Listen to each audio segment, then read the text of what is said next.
guidelines to, in his words, blunt the spread of this infection. Here he is at the White House earlier.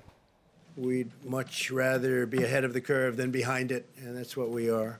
Therefore, my administration is recommending that all Americans, including the young and healthy, work to engage in schooling from home when possible, avoid gathering in groups of more than 10 people, avoid discretionary travel, and avoid eating and drinking at bars, restaurants, and public food courts.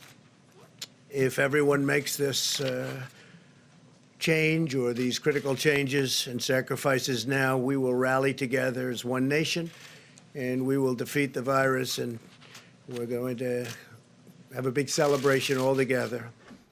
Well, here's the BBC's Elaine McBall in Washington to assess what the president said. He still rates, as he said towards the end of that news conference, his response to all of this as 10 out of 10.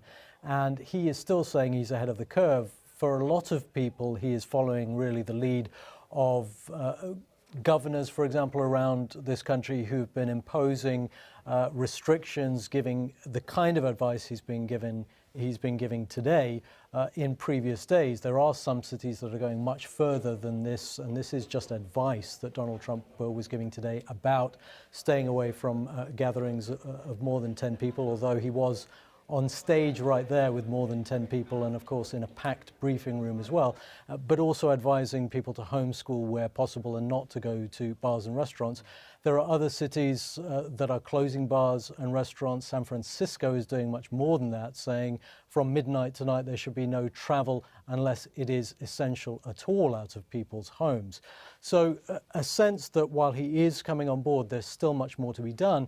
And there are still lots of questions about the testing regime across this country. We were hearing in that news conference that 1 million test kits are now available, but that is in terms of being available to ultimately dispense around the country.